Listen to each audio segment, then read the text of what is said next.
Hello friends, welcome to my channel. दोस्तों, आज का जो वीडियो है वो एकदम फ्रेशर्स के ऊपर होने वाला है। जो लोगों को ऑफिस में जाते हैं और फर्स्ट टाइम परचेज बिल हाथ में आता है, तो उन लोगों को क्या क्या चीज़ें देखनी है इसमें, उसके ऊपर ये वीडियो है। तो चलिए वीडियो की शुरुआत करते हैं। दोस्तों, अगर आपको ये वीडियो पसंद आएगा तो प्लीज़ मेरे चैनल को सब्सक्राइब करिएगा। तो ये आपके सामने एक परचेज इन्वॉइस है। परचेज इन्वॉइस कैसे पता चलेगा कि ये आपका परचेज इन्वॉइस है? आप जिस कंपनी में काम करते हो उस कंपनी का नाम यहाँ पे नीचे वाले में आएगा, और जिस कंपनी से आप परचेज़ कर रहे हो उस कंपनी का यहाँ ऊपर आएगा। तो ये एबीसी रिटेलर है, इससे मैंने परचेज़ किया है और मेरी कंपनी का नाम विल्सन ट्रेडर्स है।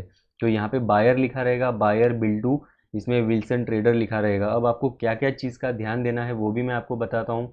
इसमें आपका जीएसटी नंबर होना चाहिए और प्रॉपर एड्रेस होना चाहिए, जो भी आपका एड्रेस रजिस्टर्ड है जीएसटी के पोर्टल पे। तो यहाँ पे जीएसटी नंबर में जीएसटी नंबर आपका एक बार आप चेक कर लीजिए जब भी आपको परचेज बिल आता है कोई भी कंपनी से, मीन्स आपके वेंडर से। तो ये आपका वेंडर हो गया, क्रेडिटर हो गया। तो यहाँ पे इनका भी इन्होंने अपनी डिटेल्स तो प्रॉपर डाली ही होगी, बिकॉज अपनी डिटेल्स तो सब बराबर डालते ही है, बट सामने वाले की डिटेल्स कभी कभी मिस कर देते हैं। तो जैसे कि ये कंपनी मेरी महाराष्ट्र की है, तो मैंने यहाँ पे महाराष्ट्र, यहाँ पे स्टेट नेम में आप देख लेना महाराष्ट्र आ रहा है, और जीएसटी नंबर में हमेशा महाराष्ट्र में 27 से स्टार्ट होता है, अलग अलग स्टेट का। जैसे गुजरात का 24 से स्टार्ट होता है, तो अलग अलग स्टेट का अलग अलग आगे 2 डिजिट्स अलग अलग होते हैं। तो यहाँ पे जीएसटी नंबर होना बहुत ज़रूरी है, ये देख लेना। तो ऊपर का जो ये वाला सेक्शन रहेगा, यहाँ पे आपका क्रेडिटर का नाम, उसकी कंपनी का नाम होगा, और यहाँ पे बायर में आपका नाम होगा। यहाँ पे ये जो होता है ये इनवॉइस नंबर होता है। मैं इसको थोड़ा सा बड़ा कर लेता हूँ। यहाँ पे आप देख सकते हो ये जो इनवॉइस नंबर है ये सामने वाले का सेल्स इनवॉइस नंबर है, और हमारे लिए ये हमारा परचेज इनवॉइस नंबर होगा। तो जब हम परचेज की एंट्री करेंगे तो इसको हम लोग उसमें डालेंगे परचेज में। तो ये इनवॉइस नंबर जो है ये हम लोग जब एंट्री करेंगे तो वहाँ पे जब हम रेफरेंस नंबर में डालेंगे तो ये नंबर डालेंगे। डेट है इनवॉइस की 25 नवंबर। ये अगर सामने वाले ने पहले मटेरियल डिलीवरी पे भेजा है तो यहाँ पे डिलीवरी नोट नंबर भी लिखा रहेगा, और पेमेंट कौन से मोड से पेमेंट होने वाली है या हमने ऑलरेडी कर दी है वो एनईएफटी करके लिखा होगा। प्रोफोमा इनवॉइस नंबर लिखा होगा अदर रेफरेंस में। डिस्पैच डॉकेट नंबर लिखा होगा। अगर एक प्रॉपर कंपनी है, सब कुछ मेंटेन करती है, तो ये सब डिटेल्स होगी। ज़रूरी नहीं यहाँ पे सब फिलअप किया ही हो। यहाँ पे देखिए मैंने आपको बताने के लिए पूरा डाला है। डिस्पैच थ्रू कौन से कुरियर से आया है वो भी लिखा होगा। ई वे बिल का भी यहाँ पे नंबर का एक ऑप्शन आता है, तो ई वे बिल का भी होता है। डेस्टिनेशन यहाँ पे अंधेरी वेस्ट लिखा हुआ है, कंपनी भी अंधेरी वेस्ट में ही है, आप देख सकते हो। यहाँ पे मोटर व्हीकल नंबर भी बहुत लोग डालते हैं। बहुत लोग बहुत ही प्रॉपरली काम करते हैं, तो वहाँ से प्रॉपरली डिटेल्स आती है। ये सभी भरी हुई नहीं होती है हर कंपनी की, बट कोई कोई कंपनीज प्रॉपर वे में भरती है पूरी डिटेल्स। यहाँ पे देखिए डिलीवरी एड्रेस लिखा हुआ है, गुलमोहर विला, यही वाला एड्रेस है। तो यहाँ पे कांटेक्ट पर्सन में जो कांटेक्ट पर्सन है उसका नाम और नंबर भी लिखा हुआ है। तो डिलीवरी एड्रेस बहुत बार अलग होता है, तो वो यहाँ पे डाला हुआ होता है। अभी आपको दूसरी एक चीज़ ये देखनी है कि अगर आपका विद इन द स्टेट है, जैसे कि मेरा विद इन द स्टेट है, यहाँ पे आप ऊपर देख सकते हो। ये सेलर की कंपनी भी महाराष्ट्र की है, जीएसटी नंबर से पता चलता है, और बायर की कंपनी भी महाराष्ट्र की है। मतलब ये विद इन द स्टेट हो रहा है। तो यहाँ पे सेल सीजीएसटी, सेल एसजीएसटी है। मतलब यहाँ पे बहुत लोग आउटपुट लिखते हैं और इनपुट लिखते हैं, तो ये हमारे लिए, हम जब एंट्री करेंगे तो हमारे लिए इनपुट होगा, लेकिन यहाँ पे आउटपुट सीजीएसटी लिख के आएगा और आउटपुट एसजीएसटी लिख के आएगा। बहुत लोग सेल सीजीएसटी और सेल एसजीएसटी भी लिखते हैं, जैसे कि ये बिल में लिखा है।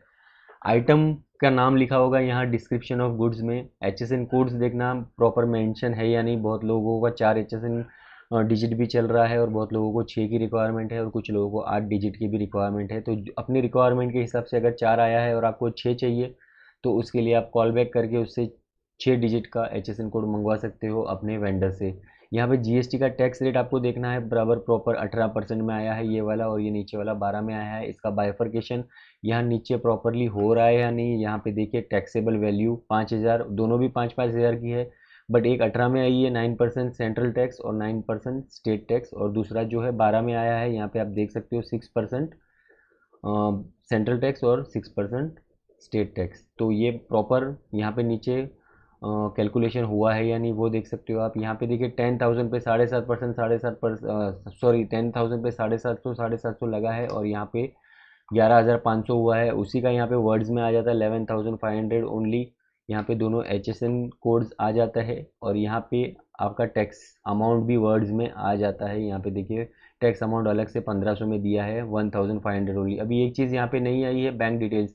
बैंक डिटेल्स बहुत सारी कंपनीज की यहाँ पे डाली हुई होती है, तो बैंक डिटेल्स और उसका IFSC कोड और अकाउंट नंबर होता है यहाँ पे, और उनकी बैंक का नाम होता है, वो लोग डालते हैं, तो यहाँ पे बैंक डिटेल्स ऑलरेडी होती है।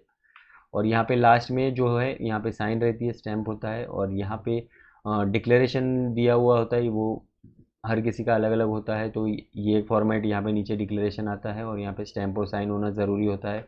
अभी अगर ये अदर स्टेट से है, समझ लीजिए ये महाराष्ट्र की कंपनी है और आपकी कंपनी यहाँ पे अलग है, यूपी में है, तो यहाँ पे जो है वो चेंज हो जाएगा। यहाँ पे सेल CGST, सेल SGST नहीं होगा, यहाँ पे सेल IGST होगा।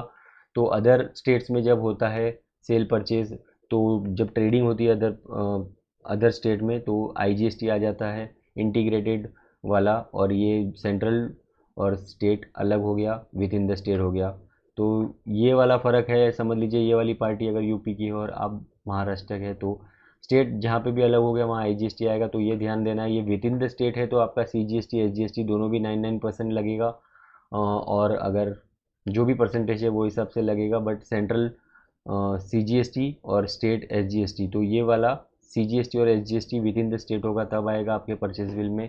तो ये बहुत ही न्यू कमर्स जो होते हैं, जो लोग नए नए अकाउंट्स में आते हैं, वो ये गलतियाँ कर देते हैं। कई बार IGST के टाइम गलतियाँ कर देते हैं, आदत हो जाती है। बहुत सारे bills with in the state के होते हैं, बट जब अदर स्टेट का बिल आता है तो वहाँ पे भी कभी कभी गलतियाँ हो जाती है। तो ये जो है परचेस इनवॉइस ऐसे पहचानना है आपको, आप जिस कंपनी में काम कर रहे हो वहाँ पे, यहाँ पे बायर में आपका नाम होगा। और तो परचेस इनवॉइस पे जो मेरा वीडियो है वो भी मैं आई बटन में दे दूँगा।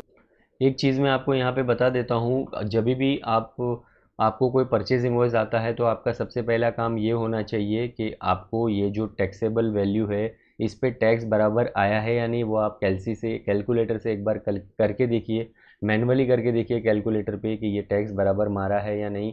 और अगर परसेंटेज है इसमें अलग अलग, तो वो परसेंटेज भी करके देखिए कि 5000 पे बराबर हो रहा है या नहीं, 18% कितना हो रहा है, और 5000 पे 12% कितना हो रहा है। यहाँ पे नीचे अब बाइफर्केशन आप देख सकते हो, यहाँ पे दिया हुआ है HSN कोड वाइज। तो यहाँ पे 5000 पे 9%, 9% CGST SGST, और 5000 पे 6% CGST और 6% SGST। तो आप हाथ से भी एक बार करके ज़रूर देखिएगा जब भी आपके पास कोई भी परचेज इनवॉइस आता है। तो बस इतना ही आपको बताना था। तो दोस्तों, अगर आपको ये वीडियो पसंद आई होगी तो प्लीज़ मेरे चैनल को सब्सक्राइब करिए, और मिलता हूँ मैं आपसे नेक्स्ट वीडियो में। तब तक के लिए thank you so much for watching my videos.